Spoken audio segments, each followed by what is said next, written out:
अस्सलामु अलैकुम। आज जो हमारा टॉपिक है वो है द खैबर पास। ये Khyber Pakhtunkhwa text book board है कि किताब इंग्लिश है और ये क्लास 7 की बुक है इंग्लिश की, और यूनिट नंबर 2 जिसका टाइटल है द खैबर पास।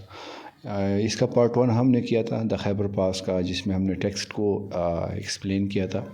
तो आज हम करेंगे इसकी एक्सरसाइज को करेंगे। एक्सरसाइज यहाँ से स्टार्ट होती है, आंसर द फॉलोइंग क्वेश्चंस। सो इसके लिए हमने जाना होगा हमने इसको गाइड में आप लोग की आसानी के लिए। तो जो पहला क्वेश्चन है वो हमें कहता है कि describe briefly the route from Peshawar to Khyber पास।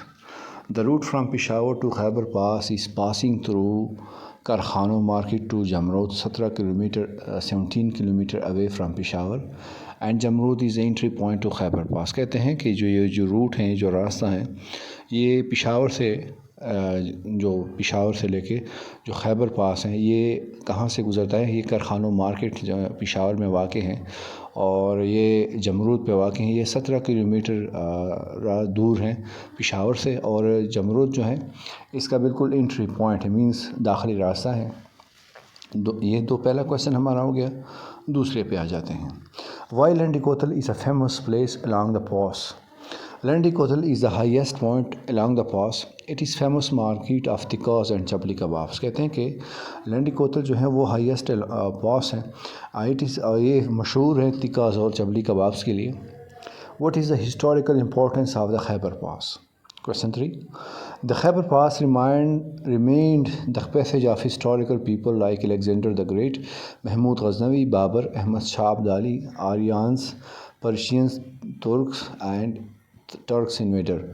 तो ये जो खैबर पास हैं ये मशहूर इसलिए है कि यहाँ पे जो तारीख़ी लोग थे वो यहाँ से गुज़रे, जैसे अलेक्जेंडर हो गया, महमूद गज़नवी हो गया, बाबर हो गया, अहमद शाह अब्दाली हो गया, आर्यन्स हो गए, पर्शियन हो गए एंड तुर्क्स हो गए। क्वेश्चन नंबर 4 पे हम आ जाते हैं। Why did the camel caravans carry, by what have the camel caravans been replaced? The camel caravans carried bales of cotton, silk and spices from subcontinent to Afghanistan, while in return they bought mirrors, fur, skins and fruits from there। ये जो camel caravan means ये जो कारवां होता है, ये जो ऊँटों का कारवान होता था, ये क्या चीज़ कैरीड करते थे? Bales of cotton, bundle of cotton, silk रहते थे एंड स्पाइसेस और मिसाले वगैरह, और ये सब कॉन्टिनेंट से लेके कहाँ पे ये पहुँचाते थे? अफ़गानिस्तान से। वाइल इन रिटर्न, जब वापसी करते थे, दे बॉट मिरर्स, वो मिरर्स को लाते, फर्स लाते, स्किन्स लाते, चमड़ा लाते एंड फ्रूट्स लाते अफ़गानिस्तान से। Question 5. What is the economic importance of Khyber Pass? The Khyber Pass is the bridge between Central and South Asia. It is the international trade route. All the trade between Central Asia and South Asia is made through it. Khyber Pass जो है ये एक तरह से पुल का किरदार अदा करते हैं सेंट्रल और साउथ एशिया में, और ये एक इंटरनेशनल सतह पे एक रास्ता जो है इस्तेमाल होता है। ये जो ट्रेड हैं, जो तिजारत हैं, ये सेंट्रल एशिया और साउथ एशिया में एक तरह से इसी रास्ते से होती हैं। Question 6. What famous conquerors invaders passed through the Khyber Pass to enter subcontinent? कौन से मशहूर फतह याब जो जंगजू थे वो यहाँ से गुजरे थे, जो सब कॉन्टिनेंट में दाखिल हुए थे? Alexander the Great, Persian, Mongols, Tatar, Sultan Mahmud Ghaznavi, Abdali, Babur pass through the Khyber pass. ये तो हमारे क्वेश्चंस हो गए। इसके बाद हम आ जाएंगे चूज़ द करेक्ट ऑप्शन पे। सो इस चूज़ द करेक्ट ऑप्शन में आप लोग की आसानी के लिए हम आ जाएंगे अगेन गाइड पे। यहाँ पे लिखा है कि choose correct option. Torkham border is one of the major border between Pakistan and Afghanistan because खाली जगह it is a major transporting, shipping and receiving site. So ये जो है इसमें सी ऑप्शन जो है वो ठीक आता है। Again second one, which countries are linked by the Khyber pass? कौन से ममालिक जो हैं वो खैबर पास की वजह से एक दूसरे से जुड़े हैं? तो हैं Afghanistan and Pakistan. Next, Babur succeeded in establishing the खाली जगह in northern after India after coming through the pass from Afghanistan. तो ये हैं मुग़ल एम्पायर, जो कि बी नंबर पे हैं किताब में। The Khyber pass is a narrow खाली जगह पॉइंट तो ये माउंटेन है। 5 नंबर पे अगर हम देखें, the Khyber pass had been known as famous trade route, D option. Again book पे हम जाते हैं, बुक में हम देखते हैं ये भी हमारा हो गया। तो बुक में जो नेक्स्ट चीज़ हमें दिखाई दे रही है वो है state where the following statement are true or false. So इस पे हम आ जाते हैं और इसको हमने करना है। तो पहला है the Bab Khyber is a fort built by the Sikhs, तो ये है क्या है, फॉल्स है। Again next one, about 50 kilometre from Peshawar is the Jamrud, again false. Next, Khyber is a Greek word meaning a fort, so ये टिक मार्क हम इसे देंगे। Parallel to the road runs the railway line, ये टिक मार्क है। Next one, last one, Khyber Mahmud Ghaznavi cross the Khyber pass 17 times, ये भी टिक mark हम इसे देंगे। नेक्स्ट पे आ जाएंगे हम, और नेक्स्ट जो हमारे पास है वो है fill in the blanks. Again हमने चले जाना है, यहाँ पे की पे जाना है हमने, और की पे हमने देखना है कि कौन सा पोर्शन हमारे सामने आ है। Fill in the blanks, Khyber has been, खाली जगह इन हिस्ट्री, तो ये है स्ट्रेटजिक गेटवे इन हिस्ट्री, इस पहले में आएगा strategic gateway in history. Second one, it has also been a famous, खाली जगह रूट, तो ये ट्रेड आ जाएगा। These brave trials men fought the mighty, खाली जगह एम्पायर, तो ये ब्रिटिश आ जाएगा। They ate some tikkas and chapli kebab. Next one, the last one, the road goes down winding through, खाली जगह सीनरी, तो ये हिल आ जाएगा। ये पोर्शन भी हमारा हो गया। अब आ जाते हैं हम यहाँ पे, जो नेक्स्ट पोर्शन है वो हमारा है vocabulary give pronunciation of the following words with the help of pronunciation की इन योर डिक्शनरी। तो इसकी हमने प्रोनाउंसिएशन करनी है, और इसके लिए हम आ जाते हैं अगेन यहाँ पे। तो पहला जो वर्ड है ये जिसे हम हेब्रू कहते हैं, बल्कि ये हेब्रू नहीं है, बल्कि यहाँ पे क्या लिखा है, हेब्रू। अगेन सेकेंड वन जो है माउंट इन, तो ये जो माउंटेन हम कहते हैं ये टेन नहीं है बल्कि mountain, mountain, mountain. Next cultural, तो ये है cultural, cultural. Next one, last one, monument, तो ये मॉन्यूमेंट जिसे हम कहते हैं मॉन्यूमेंट, मॉन्यूमेंट, इस तरह हम इसको प्रोनाउंस करेंगे। ये पोर्शन भी हमारा हो गया। अगेन आ जाते हैं हम यहाँ पे, फिर कौन सा पोर्शन है हमारे सामने, वो है सिनोनिम्स हमने मालूम करने हैं, और फिर इसको हमने सेंटेंसेस में भी यूज़ करना है। तो इसको हमने करना है अब, locate synonyms of following words in children thesaurus and use these words below in sentences of your own। तो ये यहाँ पे कुछ अल्फाज हमें दिए गए हैं, जो कि पहला है हमारे सामने न्यूमरस, ठीक है। अब न्यूमरस का जो सिनोनिम है वो है abundant, big and infinite, means एक से ज़्यादा, कई जिसे हम कह सकते हैं, जिसकी हम तादाद ज़्यादा हो। सो इसको अगर हम सेंटेंस में यूज़ करते हैं तो हम कहेंगे I have numerous problems to solve. तो ये भी हमारा हो गया। सेकंड वन का हम देख रहे हैं, सेकंड वन है पैसेज, पैसेज का सिनोनिम है चैनल, कॉरिडोर, कोर्स। अच्छा, इसको अब सेंटेंस में हमने यूज़ करना है, it is a passage way to common people. Third one capture, capture means पकड़ना, अरेस्ट, होल्डिंग, स्नैचिंग। तो इसका सिनोनिम तो हो गया, अब जुमलों में इस्तेमाल है, ही कैप्चरा बर्ड, उसने एक परिंदे को पकड़ा। जो नेक्स्ट सेकंड लास्ट है वो है फीलिंग। तो feeling means perceiving, touch, excitation, महसूस करना किसी भी चीज़ को अगर हम महसूस करते हैं तो इसका सिनोनिम तो हो गया, सेंटेंस में हम यूज़ करना है आई एम फीलिंग हैप्पी, तो फीलिंग भी आपका हो गया। जो लास्ट वन है सेंटेंस में वो है ब्रॉट, ब्रॉट मीन्स लाना, वाइड, सेट, फिनिश, ये तो इसके हो गए सिनोनिम्स। अब सेंटेंस में ही वाज ब्रॉट बिफोर, वो उसे टीचर के सामने लाया गया। तो ये पोर्शन भी हमारा हो गया। अगेन हमने नेक्स्ट पोर्शन को देखना है कि नेक्स्ट पोर्शन हमारे सामने क्या आता है। नेक्स्ट पोर्शन हमारे सामने है, do you remember, a general statement A general statement informs readers about the general idea of a particular paragraph. General idea क्या होता है कहते हैं? जनरल आइडिया ये होता है कि हमें इन्फॉर्म करता है, हमें बताता है रीडर्स को जो पढ़ता है about the general idea of कि एक अगर पैराग्राफ है तो उसकी दो मीनिंग्स होते हैं, एक स्पेसिफिक होते हैं और एक जनरल। जनरल जो जिसे हम जो एक जस्ट हमें बताया गया होता है एक चीज़ के मुतालिक, और स्पेसिफिक वो होता है जिसमें हमें कोई ख़ास मैसेज दिया गया होता है। तो specific statement reader informs readers about the main idea of a particular graph, जिसमें हमें एक ख़ास चीज़ के मुतालिक जो ख़ास एक बंदा कह रहा होता है। फ़र्ज़ करें अगर कोई बंदा आपसे कहता है कि मतलब फ़लाना को आज ये हुआ था, मतलब फ़लाना आज बीमार था, इस तरह था, वो था, तो एक तो उसका हो जाता है कि फ़लाना बीमार था आज। दूसरा इसका हो जाता है कि जो को फ़र्ज़ करो जो काम आपने दिया होता है या जो काम उसने करना होता है तो वो भी नहीं कर सकता। तो एक तो जनरल आइडिया उस जनरल स्टेटमेंट उसका ये हो गया कि वो बीमार था। दूसरा स्पेसिफ़िक में ये आ जाता है कि उसने फ़लाना काम को अदा नहीं किया है, काम नहीं किया उस काम पे, मतलब मज़ीद उसमें प्रोग्रेस नहीं हुई है जो काम उसने करना था।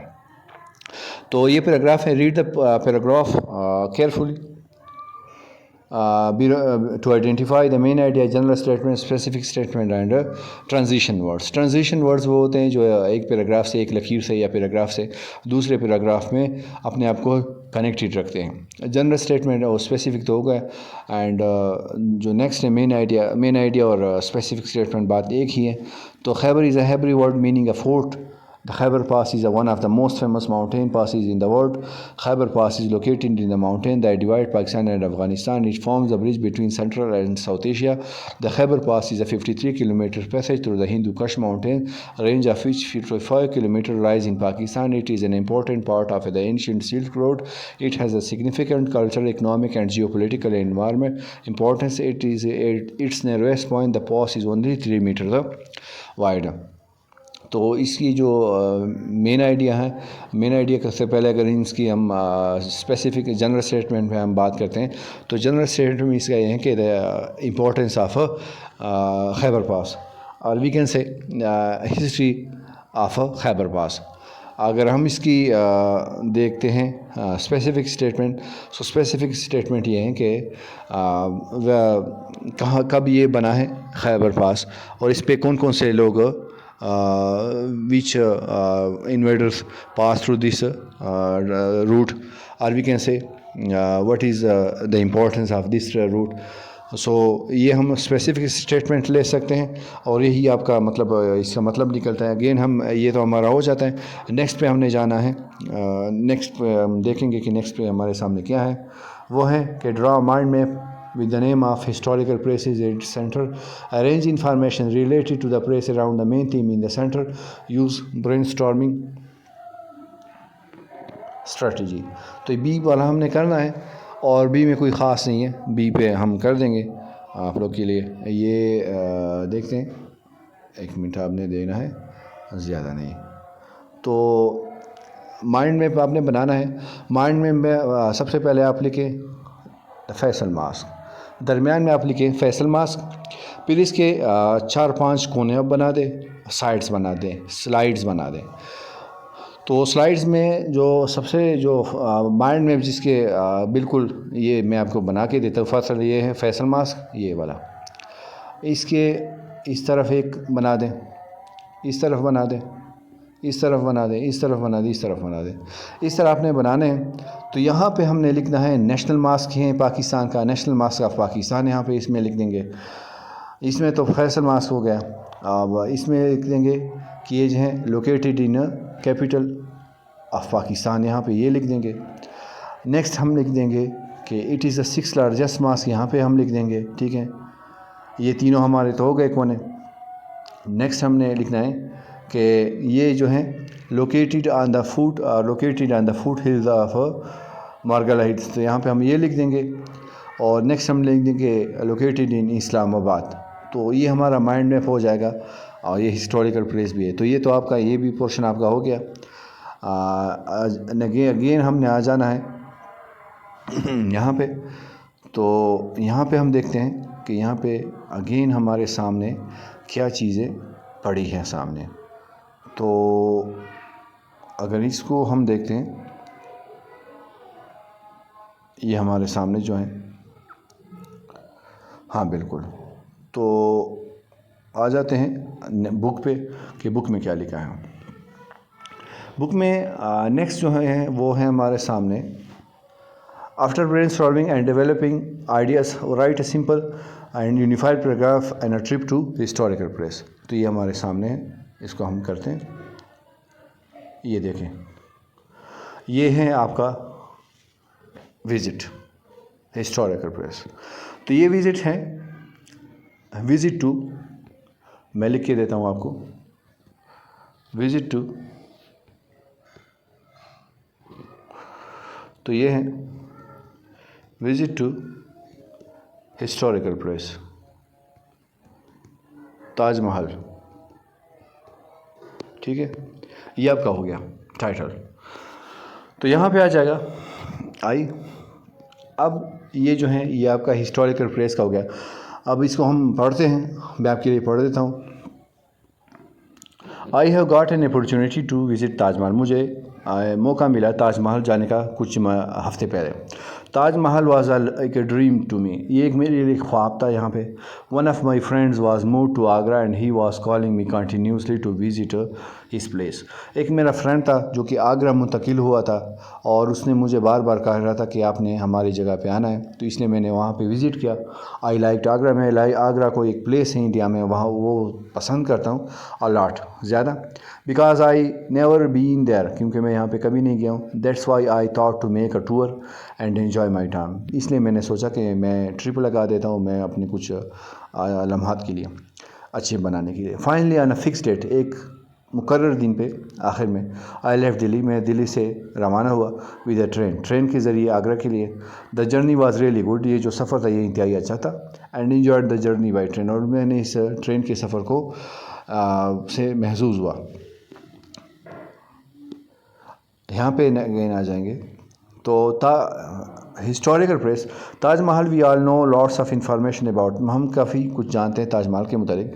It is one of the most beautiful architecture monument in the entire, ये इंतहाई बनावट के लिहाज से, मोनूमेंट मीन्स यादगार के लिहाज से एक दुनिया में मशहूर है। It is an amazement for the civilize architecture that is pretty impossible to build like this. ये एक नमूना है आर्किटेक्चर के लोगों के लिए कि इस तरह किसी चीज़ को बनाना। Mughal emperor Shah Jahan built in upon his loving wife Mumtaz Mahal's graveyard, और इन्होंने मुमताज़ महल का जो कब्र था वो भी यहीं पे बनाया था।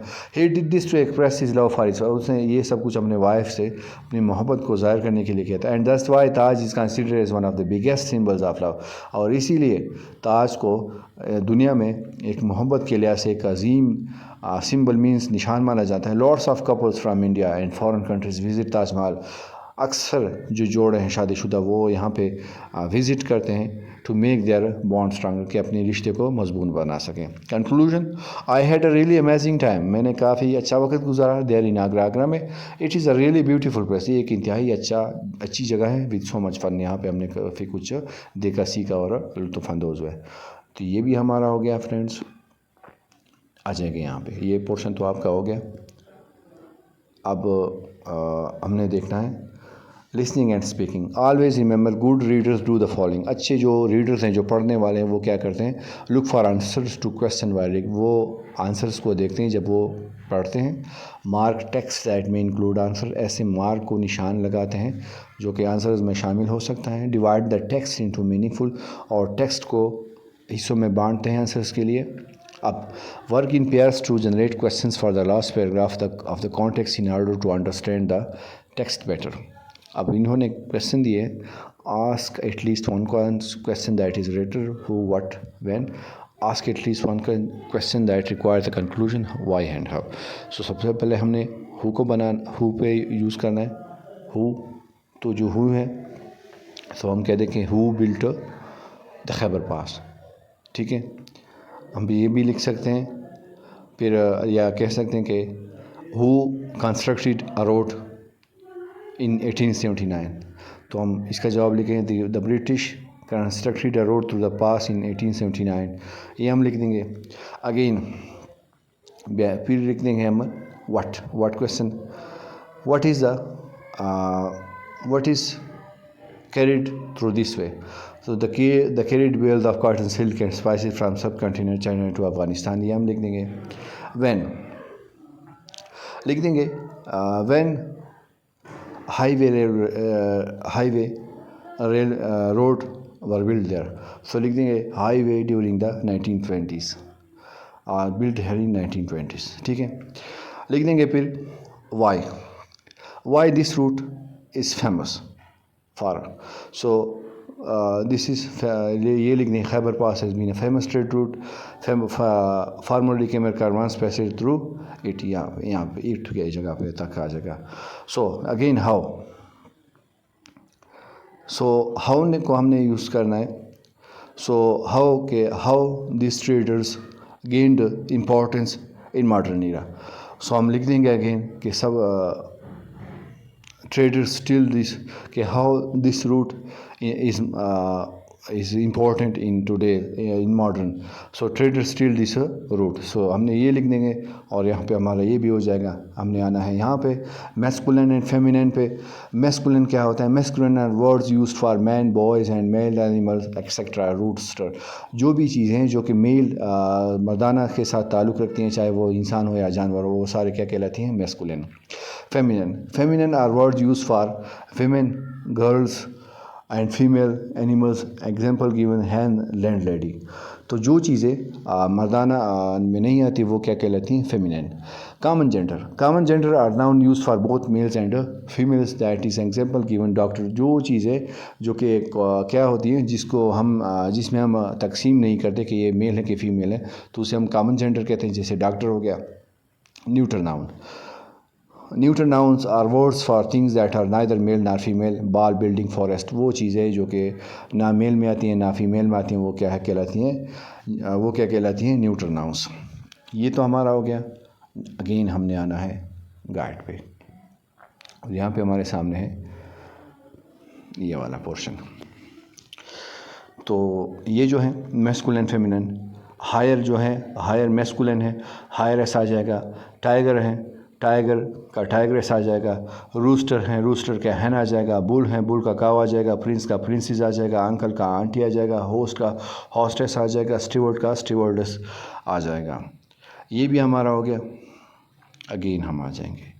फिर हमें कहते हैं rewrite the following sentences changing the underline nouns from masculine to feminine. Neuter and count nouns will not change. So हमने नाउन्स को चेंज करना है. मैस्कुलिन से फेमिनिन और फेमिनिन से मैस्कुलिन. न्यूटर से काउन और काउन से न्यूटर. सो ये हम आ जाएंगे गाइड पे. और गाइड पे अगर हम देखते हैं तो गाइड में हमारे सामने क्या लिखा है? The bride groom was congratulated bye her friend. यहाँ पे ब्राइड था, ब्राइड ग्रूम आ गया. और फ्रेंड था तो फ्रेंड तो वही है. अगर sat on the back of a horse. Third one my sister is a great poetess. Sister आ गया और पोइटेस आ गया.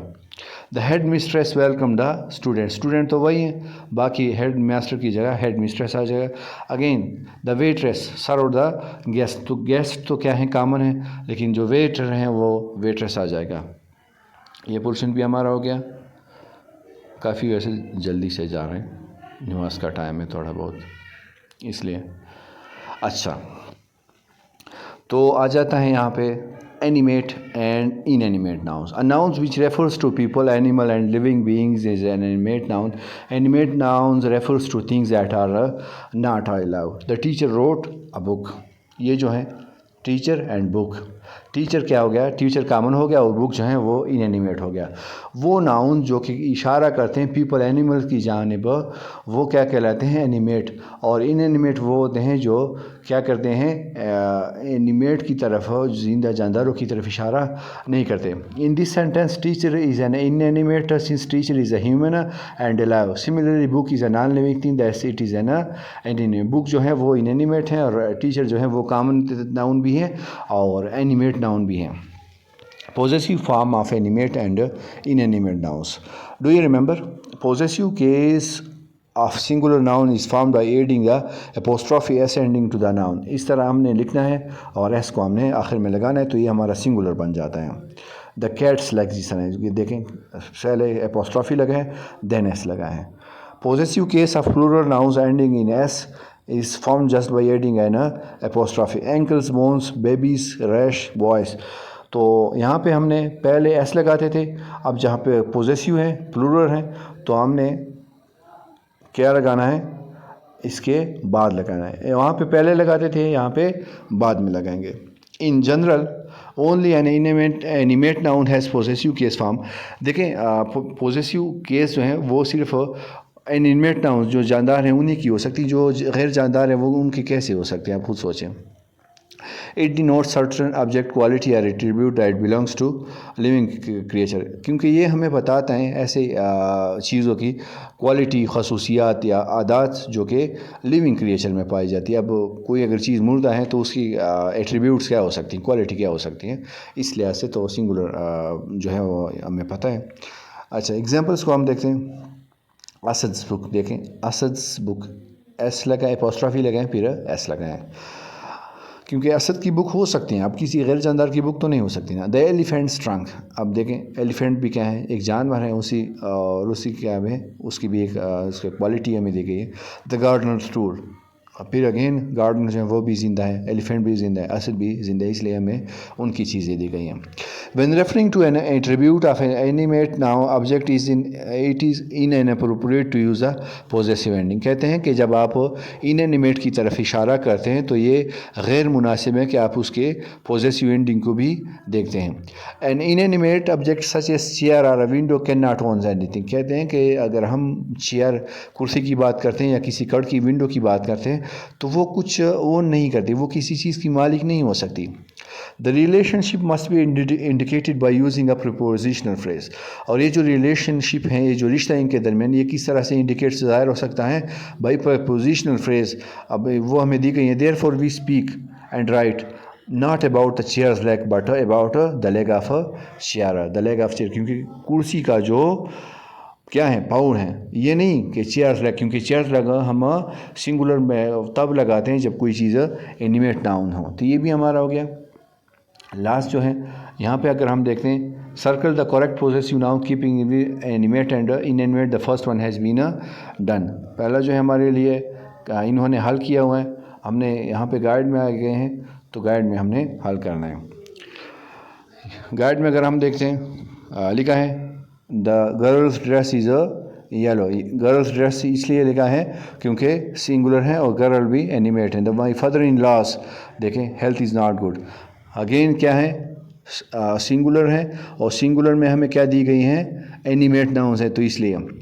Again next, mister Nafees office is very far from his office, तो मिस्टर नफीस भी ज़िंदा है। Leg of the table was fix by the carpenter. अब देखें यहाँ पे पॉइंट हमारे सामने, लेग ऑफ द कारपेंटर, और क्या हम कहते हैं, leg of the chair. I really like my mother the cooking, तो माई मदर जो है वो भी एक एनिमेट नाउन है, इसलिए अपोस्ट्रोफी एस को लगा दिया गया है सिंगुलर के लिए। ये भी हमारा यहाँ पे हम आ जाएंगे। जो 6 वन है, the hood of the car, ये भी क्या है, the hood of the car क्यों लिखा है, क्योंकि ये इनएनिमेट नाउन है, जानदार नहीं है, was not close properly. The birds nest, अब birds nest again apostrophe S इसलिए लेके आए हैं क्योंकि ये जो हैं जानदार हैं, एनिमेट नाउन हैं। They were burning barks of the tree, तो बार्क्स ऑफ द ट्री क्या है, अगेन इनएनिमेट नाउन है, इसलिए इसे बार्क्स ऑफ द ट्री लगाए हैं। All the boys uniform got dirty at that game, तो जो जितने भी सारे लड़के थे, तो इसलिए क्या है, पॉजिटिव केस यहाँ पे इसलिए आए गए हैं क्योंकि ऑल द बॉयज़ हैं, तो पहले क्या लेके आते थे हमें, लेकिन अब हमने इस तरह लिखना है, आखिर में हमने अपोस्ट्रोफी को लिखना है। लास्ट वन, और blades of the skate need sharpening, तो ये क्या है, ये भी इनएनिमेट नाउन, इसलिए इसको हमने ऐसे इस तरह से लिखा है।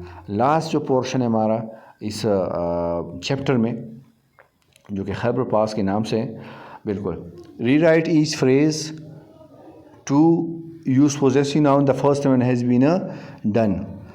अब इसको हमने करना है, इसके लिए हम आ जाते हैं अगेन गाइड पे। गाइड में हमें दिया गया है the cycle belongs to Zafar. अब इसका जवाब क्या है, इट इज़ ज़फ़र ज़ साइकिल, क्योंकि ज़फ़र्स क्या हैं, जानदार हैं, इसलिए हमने यहाँ पे अपोस्ट्रोफी और एस लगा दिया है। Second one, the shirt of her brother is white, और brothers shirt is a white. Again इसको ब्रदर देखें, इसको हमने इस तरह से लिखा है क्योंकि जानदार हैं। That elephant has huge hairs of that elephant. अब यहाँ पे आखिर में एपोस्ट्रॉफी इसलिए लगा दी गई है क्योंकि एयर्स हैं, एक से ज़्यादा होती हैं heirs. Fourth one, the house belongs to Qasim, it is Qasim's house, क्योंकि कासिम क्या है, सिंगुलर हैं और सिंगुलर के लिए हम यहाँ इस तरह ज़ाहिर करते हैं। All the branches of the trees were waving in the wind, तो trees branches were wearing in the wind, तो क्या है, जो ट्री के जो ब्रांचेस हैं वो यहाँ पे इसलिए हमने लगा दिया है क्योंकि ये है इनएनिमेट नाउन, तो इसलिए हमने कोई भी एपोस्ट्रॉफी यहाँ पे नहीं लगाई है। The teacher looked at the work of all the students. The work of the students looked by the teacher. The work of the student इसलिए है क्योंकि जो स्टूडेंट्स हैं वो तो जानदार हैं, लेकिन जो इनका वर्क है वो तो जानदार नहीं है ना, तो इसलिए इसको इस तरह से यहाँ पे इन्होंने लिखा है। इसके साथ हमारा इस वीडियो का अख्ताम होता है और इस चैप्टर का भी। ये क्लास 7 इंग्लिश का जो बुक है उसका 2nd यूनिट है द खैबर पास, इसका पार्ट 1 हमने किया था और आज हमने इसकी एक्सरसाइज को हल किया है। तो कल इंशाल्लाह नए चैप्टर के साथ हाजिर होंगे, नई वीडियो के साथ। अपना ख्याल रखिएगा। अल्लाह हाफिज़।